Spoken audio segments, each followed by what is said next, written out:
예, 이만규 목사입니다. 여러분, 교회 문제는 영적인 문제입니다. 예상을 하기는 했습니다만은, 그러나 정말 충격적인 보도가 나왔습니다. 지난해에 우리 교단 대한예수교 장로회 통합식입니다. 우리 교단 교인 수가 2020년 12월 31일 현재 2019년 전해에 비해서 11만 4,066명, 다시 말하면 4.55%가 감소해서 이제 우리 교단 전체 교인 수는 239만 2,919명이 되었다 하는 보도입니다. 11만 4,066명이 한 해 동안에 줄었다는 거예요. 근데 통계적으로 보면은 이 말은 뭐하고 같은 말이 됐냐면은, 우리 교단에 10,000명 모이는 교회가 10개가 없어졌다는 겁니다. 11개가 없어졌다는 거죠. 11개가. 1,000명 모이는 교회로 치면은 114개가 없어졌다는 그런 통계입니다. 뭐 또 내려가서 100명 모이는 교회로 치면 우리 교단에서 금년에 지난해 1,140개의 교회가 없어졌다는 그런 통계입니다.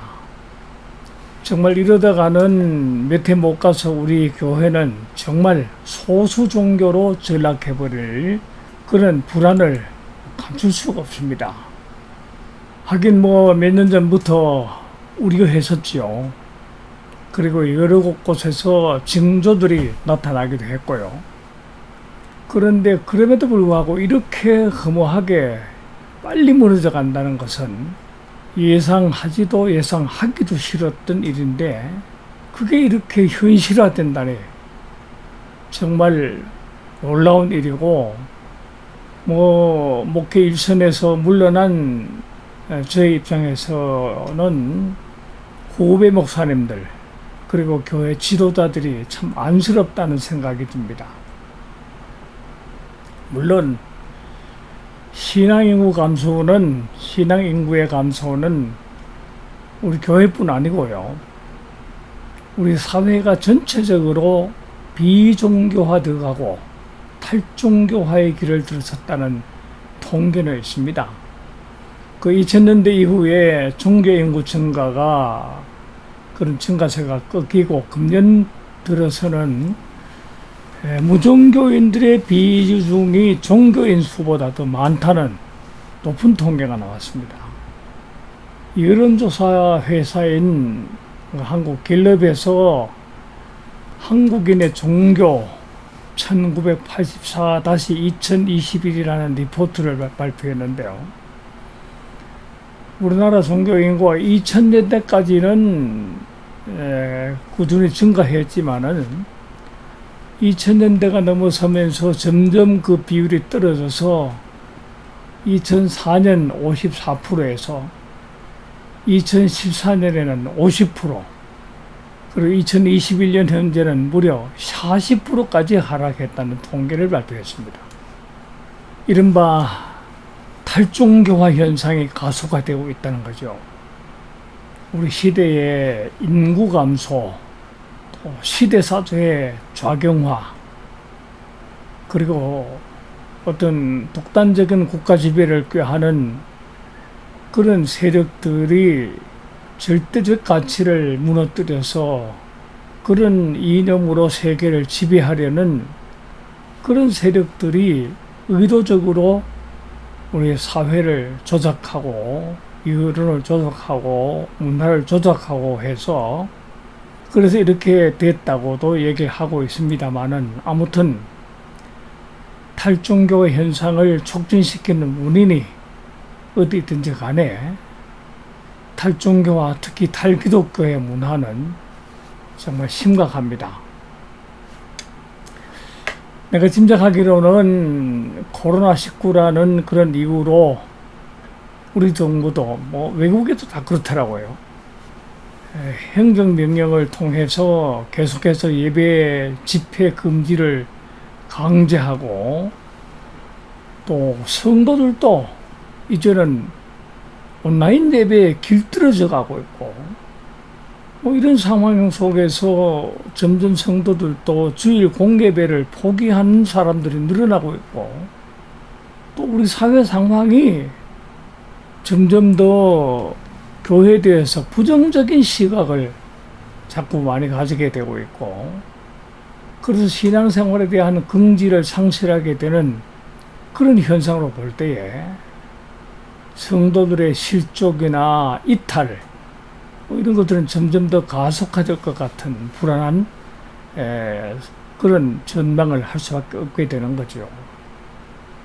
이로 인해서 교회 예배나 뭐 교회 운영 이런 건 물론이지만은 교회의 선교나 사회봉사, 특별히 대사회적인 사역에 상당한 그런 변화를 강요받게 되고 있고요.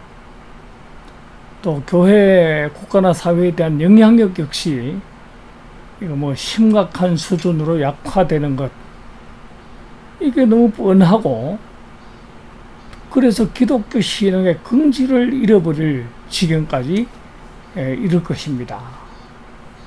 특히 젊은이들의 이탈, 이 문제는 정말 교회 미래를 심각하게 만들고, 교회 미래에 대해서 뭐 비전은 물론 다음 세대에 대한 어떤 계획조차도 주저할 수밖에 없는, 실제로 암담한 미래를 불안하게 바라볼 수밖에 없게 만들고 있습니다. 그래서 뭐 교인들도, 또 특별히 현직의 목회자들, 또 우리 교권의 중심에 있는 분들, 노회나 총회나 그리고 교회 연합기관이나 교회 소속 사회 봉사기관, 뭐 그런 곳에서 봉사하는 분들 역시 심각한 사역의 차질을 우려하지 않을 수가 없게 됐습니다. 어떻게 해야 되는가? 문제는 해결책입니다. 이것이 우리 교회의 모든 지도자들의 고민이고, 또 가장 우선적인 해결 과제입니다. 그래서 요즘 교계 신문이나 또 유튜브 등 여러 SNS에서 신학자들이나 또 유명한 목사님들의 해결책이 제시되고, 또 고민하는 흔적이 역력하면 뭐 그래도 어느 정도 바람직한 일이긴 합니다만은, 그런데 문제는 거의 모든 교회 지도자들의 해법이 그 본질에서 벗어난 듯한 그런 좀 실망스러움이 있어요. 거의 모두가 다 오늘 우리 시대의 시대적인 문제의 해법을 자꾸만 사회화학적인 접근을 하려고 그래요. 물론 우리가 이웃을 사랑하고 이웃에 대한 관심을 가져야 하지만은, 또 뭐 마구 훼손한 자연에 대한 겸허함이 이제 회복되어야 되고, 특별히 교회 관계자들의 물질적 탐욕이나 또 도덕적이고 윤리적인 반성이 필요하지요. 또 우리 이웃에 대한 배려가 더욱더 필요하고, 이웃에 대한 관심과 겸허하고 또 청빙한 삶이 필요하고, 특별히 우리 교역자들 또 교회 지도자들의 윤리적 가치, 윤리적 수준을 높여야 되는 것도 사실입니다. 그럼에도 불구하고 참 중요한 것은 그것이 본질적인 건 아니라는 겁니다. 우리는 우리 이웃이나 뭐 여론의 눈치를 보고 사회적인 이슈나 관심에 대해서 민감하고, 특히 권력자들의 눈치를 잘 보고, 요즘 같으면 질병관리청의 지시에 잘 순응해서 불신 이웃으로부터 비난을 받지 말고, 또 이웃에 대한 배려를 잘하고 처신을 지혜롭게 해야 됩니다. 그러나 그보다는 더욱더 중요한 것은 무엇보다 먼저 우리가 먼저 눈치를 봐야 할 대상은 먼저 우리는 하나님에 대해서 하나님 눈치를 봐야 돼요. 그 어떤 분이 그런 칼럼 쓴 걸 제가 한번 읽어본 적이 있습니다. 칼럼 제목을 한국교회 사람들에게만 착하고 하나님 앞에서는 착하지 않다 하는 그런 칼럼을 봤습니다만은 그런 것 같아요. 사람들, 이웃들, 여러분들 앞에서는 잘 보이려고 애를 쓰는데 하나님 앞에 잘 보이려고 하는 애는 안 써요. 하나님 눈치는 별로 안 보는 것 같아. 선교 대상이 되는 이웃이나 사회에 대해서 욕을 먹거나 그들을 무시하고는 교회가 어렵지요. 칭찬받는 교회가 되어야 되고 그렇습니다. 그러나 저는 좀 다르게 생각하는 건 뭐냐면 우리는요 세상 눈치보다는 하나님 눈치를 좀 먼저 보라는 겁니다. 먼저 하나님이 뭘 원하시는 것을 먼저 찾아봐야 한다는 겁니다. 너무 세상 칭찬 받으려고 너무 애쓰지 말라는 겁니다. 그보다는 때로는 욕먹고 세상으로부터 이웃으로부터 욕먹고 핍박받고 그럴 각오도 해야 됩니다. 왜냐하면 세상 사람들의 가치와 우리 가치는 언제나 같을 수가 없기 때문에 그래요. 실제로 기독교 역사를 보면은 시대마다 교회가 언제나 칭찬을 받고 언제나 환영을 받은 것은 아니잖아요.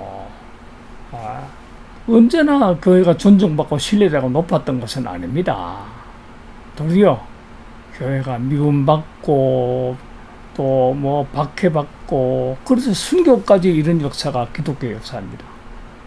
왜냐하면은 세상 가치관과 그들의 경향과 우리의 가치가 같을 수가 없기 때문에 그렇습니다. 우리가 잘 아는 요한계시록에 나오는 소아시아 7교회 중에 특별히 이 라오디게아 교회 또 죽은 교회의 대명사가 된 사대교회 같은 교회는 당시가 황제 숭배의 아주 중심지에 있던 그런 교회들이었습니다만은 근데 핍박을 받았다고 기록이 없어요. 그들은 그런 상황 속에서도 경제적인 어려움도 없었고요. 핍박을 안 받았다는 말은 라오디게아 교회나 사대교회가 세상 권력과 타협했다는 그런 의미입니다. 세상과 하나님 두 주인을 섬겼다는 거예요. 그래서 핍박도 비난도 당하지 않았고 가난하지도 않았다는 거죠. 그런데 중요한 거는 그 교회들은 주님으로부터 버림을 받았습니다. 그런데 정작 예수님의 칭찬을 받았던 구종은 안 듣고 칭찬만 받았던 서머나 교회는 세상으로부터 비난받고 가난하고 핍박을 받는 그런 교회였어요. 세상과 타협하지 않았다는 거거든요. 그러니까 그때의 교회는 세상으로부터 칭찬받는 교회보다는 핍박받는 교회가 됐어야 되는 거예요. 사실 교회는 세상과 하나님을 동시에 섬길 수 없기 때문에 사실은 타협이 불가능합니다. 지금도 그렇습니다. 세상 권력이나 세상 언론들 그리고 반기독교 세력들이 기독교를 공격하고 특히 권력이 편파적으로 기독교를 대한다고 해도 교회가 그들에게 아부할 수는 없고 그들의 요구에 다 따를 수 없고요. 타협할 수는 더욱 없습니다. 교회는 교회가 가야 할 정도가 있거든요. 사실 교회가 권력이나 언론이나 반기독교 세력의 요구에 그대로 따라가고 그들과 타협한다고 해도 그들은 역시 반기독교적인 언행을 멈추지 않고 표현하지 않습니다. 절대로 우호적이지 않아요. 왜냐하면은 우리하고 가치가 다르기 때문에 그래요. 우리가 그들의 비유를 아무리 잘 맞추고 그들이 기독교를 우호적으로 볼 수 있도록 노력을 한다고 되는 게 아닙니다. 제가 시골에서 목회할 때 어느 집사님이 그런 얘기 하시더라고요. 모든 사람들에게 다 칭찬받는 건 좋은 일이 아니지 않습니까? 그래요. 교회의 권위를 높이고 신뢰를 높이는 것은 절대로 그들의 눈치를 보거나 그들에게 타협하는 자세를 취하는 방법으로 하는 게 아닙니다. 교회가 아무리 그들에게 타협을 해도 교회를 적듯이 하는 그들의 태도는 절대로 안 변합니다. 그래서 세상은 타협의 대상이 아니에요. 우리가 심각하게 돌아봐야 할 것은 이웃이나 사회 여론이 아니라 하나님 앞에 바로 서는 것이 됩니다. 이 시대에 하나님이 우리에게 원하는 것이 무엇인가를 먼저 생각하고 하나님께 나아가고 문제 해결책을 하나님께 찾아야 한다는 겁니다. 종교 인구의 감소에 그룹으로 오는 그 탈종교화 역시 그렇습니다. 나는 여기에 대해서는 염려하지 않습니다. 사람은요, 근본적으로 영적인 존재입니다. 그래서 결코 탈종교화가 될 수 없는 존재예요. 문명이 발달하고 또 세상의 육체적인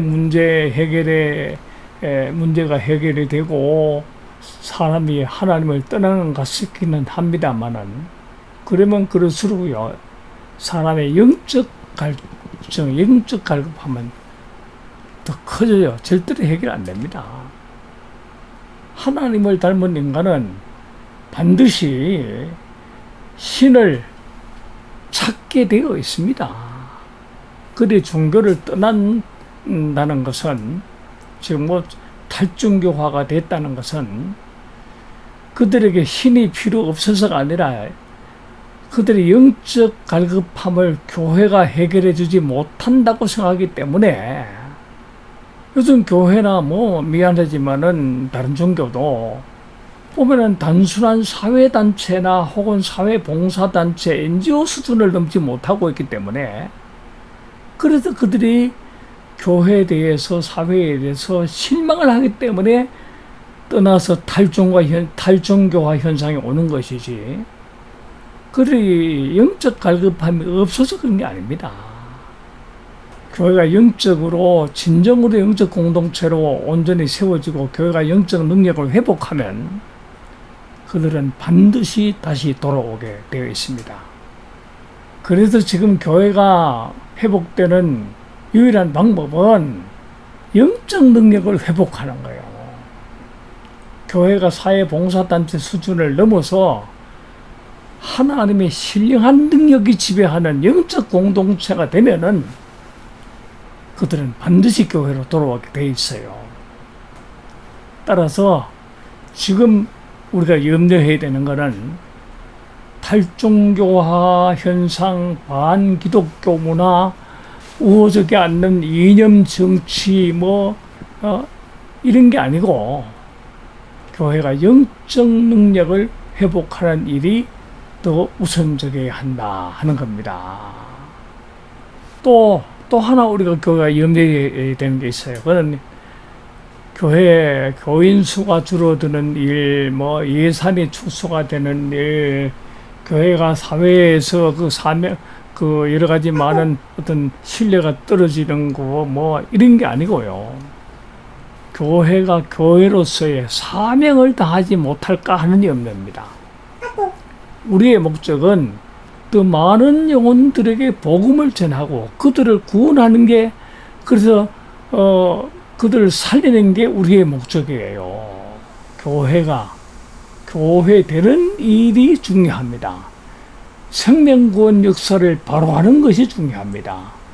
교회가 사회봉사나 인권운동 그리고 환경운동 등 해야 할 사회적인 책임이 크고 많지만은 그 모든 것은 오직 생명구원을 위한 목적을 위한 것이어야 됩니다. 팬데믹 시대든지 탈종교화 시대든지 반기독교 문화의 시대든지 이런 시대라도 교회의 가장 지혜로운 존재 방식은 사회의 요구에 지혜롭게 영합하는 능력이 아니고 하나님의 뜻을 헤아리고 그 뜻을 따라 온전한 그리스도의 몸을 이루는 것. 이겁니다. 교회 문제는 시대 문제가 아니래요. 사회과학적인 어떤 방법의 해법을 찾는 게 아니에요. 근본적으로는 우리 문제고 우리의 영적 문제입니다. 교회 능력은 사회에 영합하는 능력이 아니고요. 하나님의 뜻을 바로 알고 따르는 게 교회의 영적 능력이고, 교회의 영적 능력은 영적 감수성의 능력입니다. 여러분, 한국교회가 정말로 하나님의 뜻을 찾고요, 영적으로 온전해졌어요. 한국교회가 하나님이 쓰시는 영적 공동체로 세우는 이게 팬데믹 시대에도 탈종교 시대에도 우리가 살아가는 길입니다. 여러분, 우리 함께 한국교회를 세워서 다시 한국교회가 이 역사의 중심이 될 수 있도록 함께 노력합시다. 저도 기도하겠습니다. 오늘 여기 마치겠습니다. 감사합니다.